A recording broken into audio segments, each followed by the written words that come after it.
Vamos a hablar de un tema que se podría abordar perfectamente de cualquiera de esas especialidades que tiene. Es el tema de la muerte.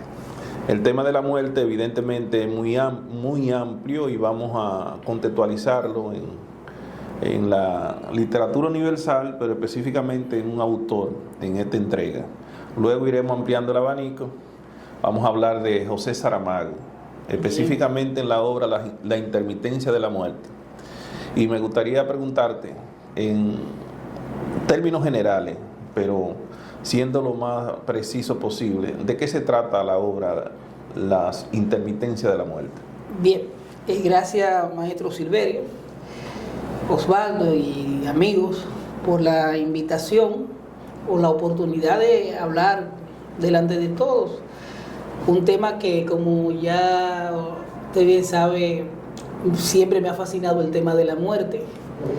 De hecho, mi tesis de grado fue sobre la muerte, pero en Miguel de Unamuno. Miguel de Unamuno, sí. Que ahí estuvimos trabajando lo de la tesis, realizamos la tesis y es donde conectamos precisamente entre los otros textos con José Saramago. En la intermitencia de la muerte se da el tema de que cuando la muerte llega un momento en que dejó de matar, dejó de hacer su papel. 31 de diciembre. Un 31 de diciembre que la persona se preguntó por qué la muerte paró de matar, las personas no morían. Se dieron una serie de fenómenos que alteraron el ciclo de la vida del ser humano o de la sociedad. Y fue que Saramago plantea que a la muerte, cada vez que una persona iba a morir, la muerte le enviaba una carta y la persona moría. Pero ¿qué sucede? Que hay una de las cartas que envía que parece que no llegó y no surtió el efecto, y a la muerte le preocupa quién fue esa persona, y se disfraza de mujer y va a ver de quién se trata, y era un músico, un artista, un violinista. Desde ese momento la muerte se sintió atraída por el violinista porque se enamoró de él, y al punto tal de que colapsó, cesó su papel de matar. Ok, yo no recuerdo exactamente así, supongo que eso está al final, pero el comienzo que yo recuerdo es que el 31 de diciembre, como es habitual, la gente se vuelve loco. Me parece que en esos países también se vuelven locos, salen a beber y se tienen unas estadísticas fatales, pero ese 1 de enero no se reportó ninguna muerte. Aunque se reportaron accidentes, no se reportó ninguna muerte. Entonces comenzaron, supongo yo, que los evangélicos primero a atribuirse que esto era una bendición, y después hasta el Papa, involucraron hasta el Papa, el obispo, los sacerdotes, hasta el Papa tuvo que decir que era un pueblo bendecido, porque la muerte se había ausentado. Sí. Lo que ellos no pudieron ver en ese momento era el papel de profilaxis o de limpieza que tiene la muerte en una sociedad. Entonces me gustaría que abordáramos en la manera de lo posible ese problema que se armó cuando la muerte se ausentó. De la alegría de que nadie moría, entonces comenzaron a surgir problemas. Yo recuerdo que uno de los problemas que inmediatamente yo comencé a leer, que no morían las personas, pero los accidentes siguieron ocurriendo. Entonces aquel que tenía un trauma que necesariamente en situación normal le producía la muerte, y la muerte se hacía cesar el dolor y el sufrimiento. Sí. En este caso, como la muerte se ausentó en la novela, seguía el sufrimiento y seguía el dolor. La ausencia de la muerte no era tan buena como aparentó. También recuerdo que se creó un problema grave con las personas ancianas. Tú sabes que uno quiere mucho a sus padres, a sus abuelos, pero llega un momento en que se van, por el tiempo, el paso del tiempo, van perdiendo la memoria, van perdiendo la parte física, se van haciendo prácticamente bebés. Sí, van involucionando. Totalmente, o sea, y llegó un momento en que le llegaba su tiempo de morir, porque ya la fuerza física no le no eran suficientes para seguir viviendo y entonces no morían. Casi no se sabía que ya que estaban ahí. Entonces se fueron acumulando ancianos. Al principio todo el mundo conservó sus ancianos, pero finalmente terminaron metiéndolo en un almacén. Todo el mundo tuvo que sacar un espacio fuera de su casa para que esos ancianos no les estorbaran. No sé si recuerda esa. Sí, hay de hecho, sabe que siempre hay algunas cosas que uno va a mencionar, como en el caso de canciones. Hay una canción que cantaba precisamente Luis Enrique, que dice él en la canción: para uno la muerte es un golpe fatal y terrible, pero para otro es un boleto a la libertad. Entonces, uno de los problemas que tiene que ver con la muerte precisamente es ese papel de limpieza, de descargar el mundo, que es la visión con la que José Saramago está viendo el tema precisamente de los efectos de la muerte. O sea, para nosotros, como dice la canción, es un momento duro, terrible, pero viéndolo, insisto, en la parte de Saramago, sería bueno verla, por ejemplo, en el caso de las personas que, como dice, que las fuerzas ya menguan, en el caso de los envejecientes, pero un caso más cercano es el caso de la muerte de una persona que tiene una persona enferma de cáncer, por ejemplo, que es uno de los temas más terribles que puede padecer un paciente. Escuchar a una persona o ver a una persona sufriendo sin la posibilidad de tú hacer absolutamente nada. Un caso que quiero citar, de una experiencia que tuve con una persona que era un barbero donde me recortaba, y yo iba pasando por su casa. Es una atención a lo que plantea Saramago de la situación de los parientes que uno tiene y la situación de la muerte, la relación que hay en ese caso. Cómo tú ves el familiar que está en una situación dolorosa y tú no puedes hacer nada. Y el amigo de la persona, cuando va, yo voy, caramba, a darle el pésame, pensé que lo iba a haber devastado, pero lo veo lo más tranquilo y hasta risueño. Y hablando, y eso me chocó, digo yo, pero ¿cómo es posible que su madre haya muerto y él no tenga ninguna reacción de dolor? Entonces, por curiosidad, pregunté a uno de los parientes, de la persona cercana a él, que de qué murió la señora. Entonces me dijeron: no, ella murió de cáncer. Y ahí entendí totalmente todo, la importancia, lo que era para mí un dolor en ese momento, o algo, un absurdo, un pesar, lo que entendía que debía ser un pesar, para la persona que veía al familiar no era un pesar. Para el cuidador. Para el cuidador, el que tenía que tener, sí. o en el caso, por ejemplo, yo no sé si recuerda que yo llegué a vivir en el España, y había una persona de una manzana a otra, yo escuchaba los gritos de alguien. Yo le pregunté a mi hermana, no sabía qué era, porque era que en la madrugada, estamos hablando de aproximadamente una manzana, de una calle a otra, y escuchar los gritos de madrugada de la persona, de un señor, y le pregunto a mi hermana y me dice que esa persona lo que tenía era cáncer. Entonces ahí habría que ver desde los ojos de Saramago si la muerte en este caso no era pertinente, si no hacía un papel profiláxico. Él no lo va entendiendo mejor, porque experiencia como la que tú cuentas también la hemos vivido, todo el que ha vivido en barrio o al lado casa de vecinos, cuando se presentan esos casos es terrible. Entonces yo viví en, creo que Villa Agrícola, y un caso similar. Entonces yo no entendía tampoco por qué de alguna manera sí lo entendía, por qué los hijos celebraron cuando la madre murió, y era que la madre de madrugada parecía que era que estaban dándole golpe a un perro, del llanto. Y en un país como este, donde las drogas que pueden controlar ese dolor, en ese momento creo que no se conocían o no estaban disponibles, porque tú sabes que hay lo que se llama una clínica de dolor, y eso lo usan en cuidado paliativo, una clínica de dolor donde usan todo tipo de drogas que pueden calmar el dolor.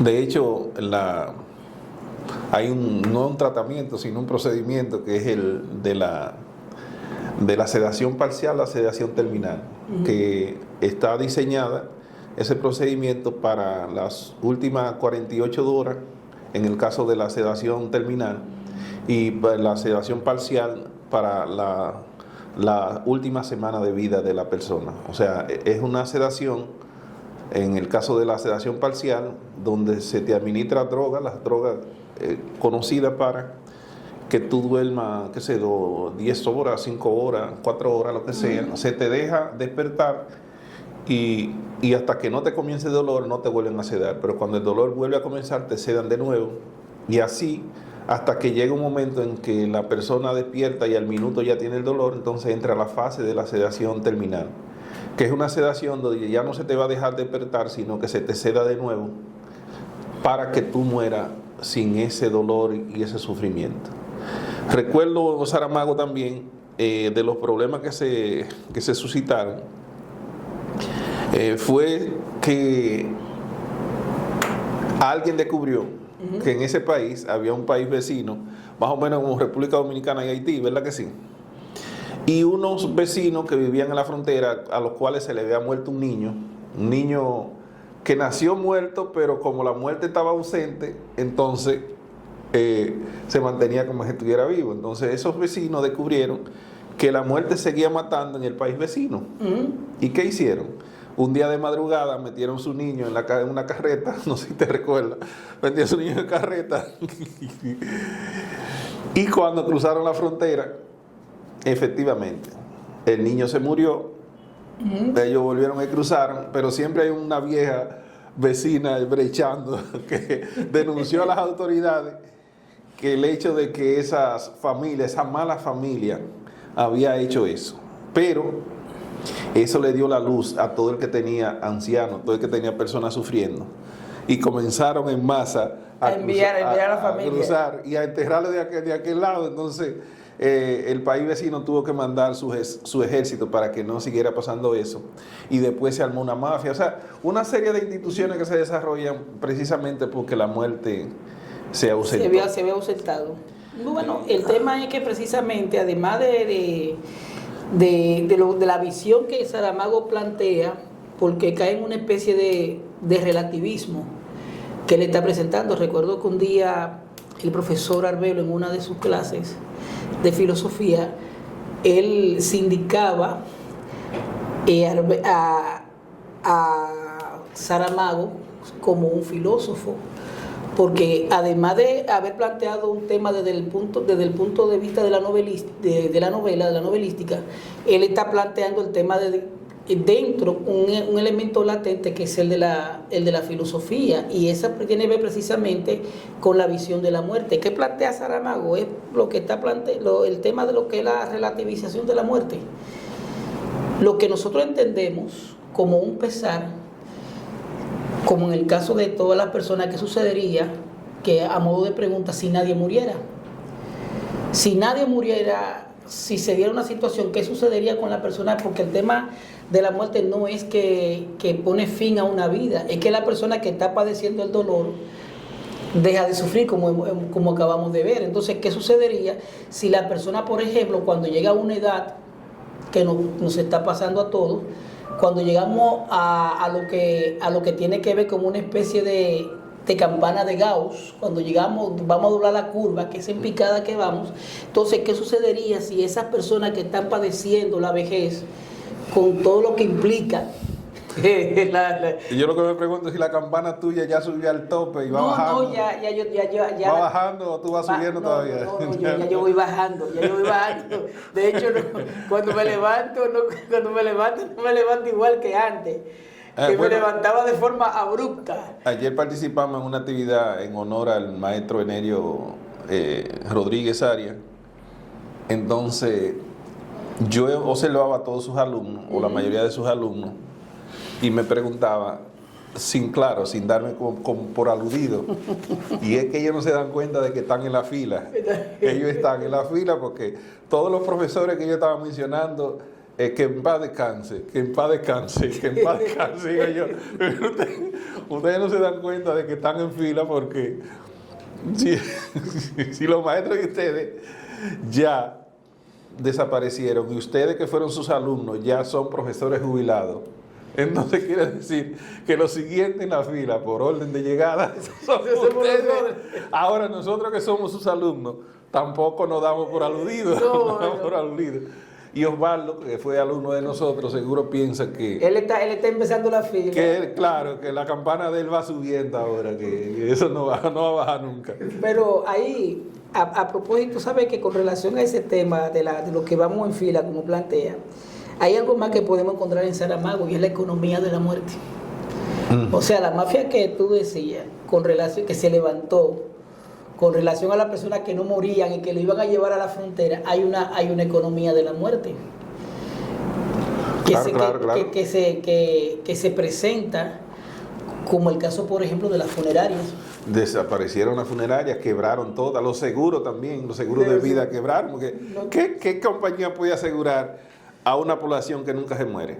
Sí, porque hay un refrán dominicano, un chistecito, que dice que la gente dice, el dueño de la funeraria dice que él no quiere que nadie muera, pero quiere que su negocio prospere.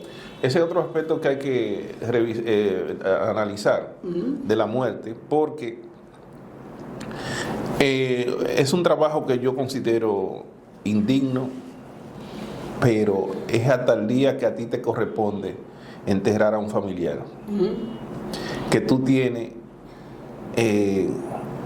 cuando es tu primera vez, que ponerle la mano, que entrarlo en la caja.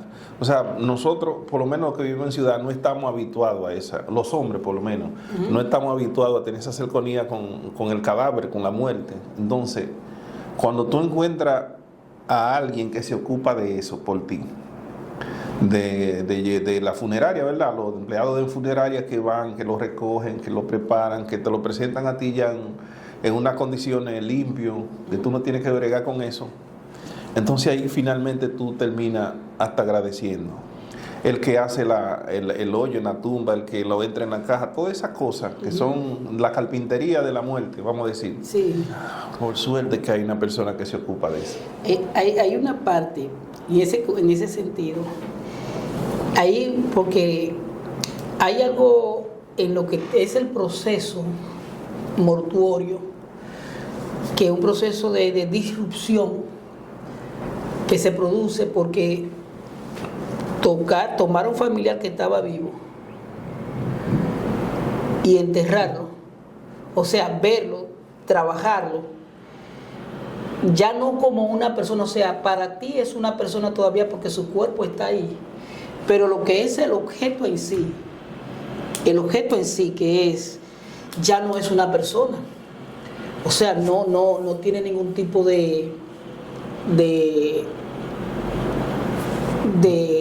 no la tiene, pero mira, esto es psicológico. Solamente lo van a entender los que se han visto en eso. Cuando te muere un familiar, aún los que somos no religiosos, como que el cadáver de tu ser querido se convierte en otra cosa, como en otra dimensión, una dimensión que te separa. Y te lo digo porque cuando murió mi mamá, su cuerpo estaba ahí, pero yo no me atrevía a tocarla, aunque quería. No me atrevía porque tenía miedo, la sensación que iba a sentir.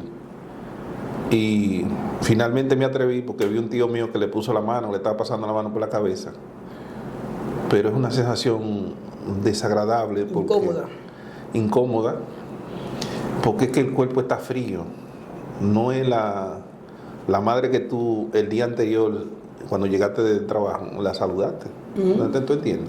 Es otra cosa. Entonces me dio una sensación mala. Bueno, y lo que son religiosos mucho más, entonces piensan que es que esa persona, como se supone que tenía un alma, ya el alma no está, pero eso pasa como una dimensión como mística o o no sé cómo tú le dirías. Pero está en la determinación, o sea, es cómo el sujeto, nosotros, se da la situación que hablábamos de lo que es en la nociología, la reunión que teníamos ahí en la Facultad de Humanidades, que estábamos discutiendo con el profesor Arbelo, el tema de lo que es el conocimiento nociológico, o sea, el sujeto frente al objeto. Ya el objeto, quien está frente a ti no es un sujeto, es cualquier cosa. Bueno, tú desde la óptica racional sí, pero sí. Emocional no, Subjetivamente no. Sigue siendo tu familiar. Bueno. De hecho, yo vi una vez con un amigo mío murió, que cuando lo estaban sepultando, la gente quiere que ayudar a bajar la caja, y los individuos que se ocupan de ese oficio, como la caja lo entraron mal, no bajaba a la tumba, y vinieron 2 expertos en eso, y agarraron la soga esa, y la movieron y tiraron eso que cayó, ¡pam! Entonces a todos los amigos, todo el mundo se quejó, y ellos dijeron así muy fríamente: ¿y qué es lo que ustedes creen que están enterrando? Eso ya no es, eso no es gente, ya eso es que mira, pero eso fue un golpe de realidad. Sí. De realidad. Bueno, Manuel Levinas, bueno, con relación al otro, o sea, que tú sabes que el otro está ahí, pero ya en ese caso ese otro tú no lo ves como alguien, simplemente hay una ausencia. No es un otro, porque no es una conciencia que te cuestiona, no tiene una historia, no tiene nada. O sea, ese sujeto de Levinas, que él quiere que uno vea al otro como despojado de su historia, entonces no termina ni siquiera siendo hombre, no termina siendo ser humano. Si tú le quitas al ser humano toda su historia, toda su biografía, todas sus cosas, entonces no tiene frente a ti a nadie.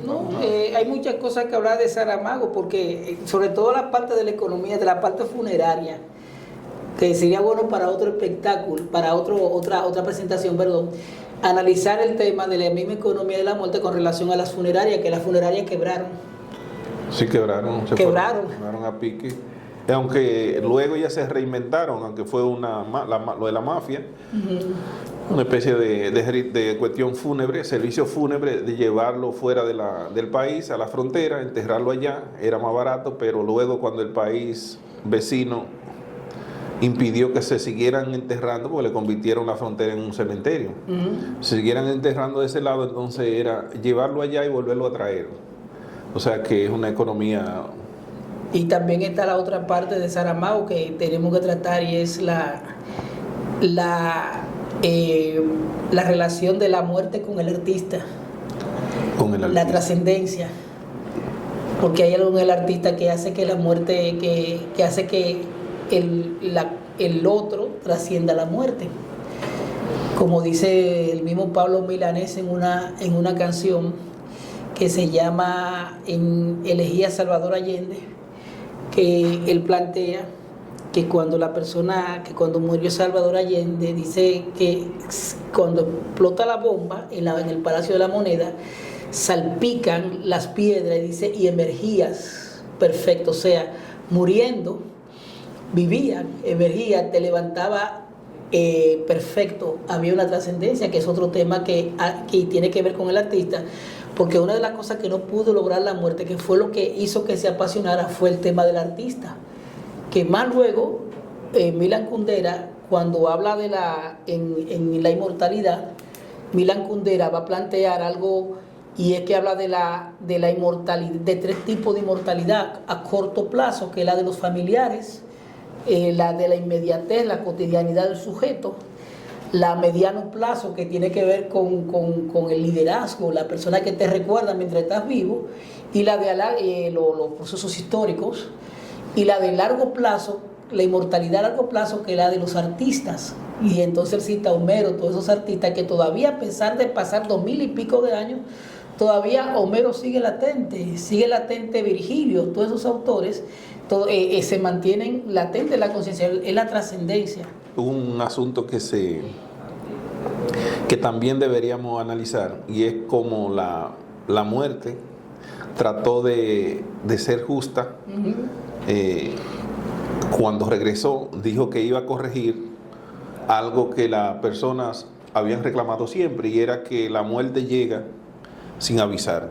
Entonces, si yo hubiese sabido que al día siguiente mi mamá no iba a estar, posiblemente ese día me quedo un rato más hablando con ella y no me voy a la segunda planta, y cuando bajé ya ella se había acostado. Al día siguiente ya no estaba. Si yo hubiese sabido que ese era su último día, ¿qué cosa hubiese yo hecho o dicho?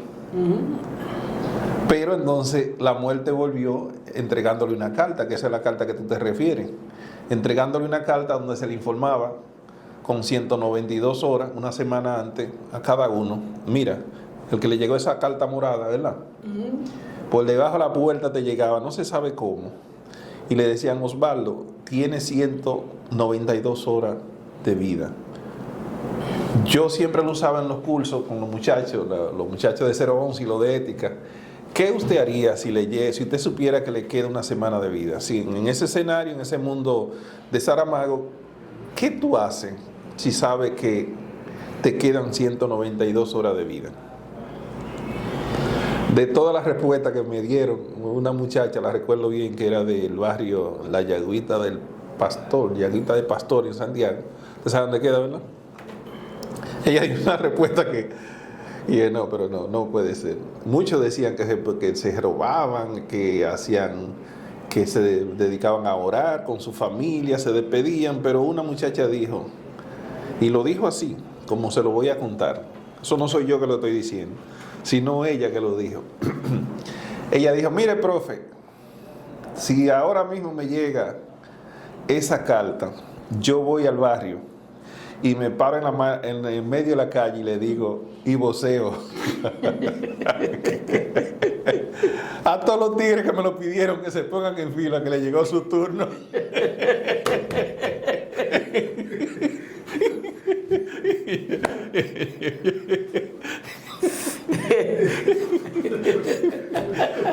La pregunta es, lo dejamos ahí. Entonces, ¿qué usted haría si, como en la obra de la intermitencia de la muerte, le llega una carta diciendo que le quedan 192 horas de vida?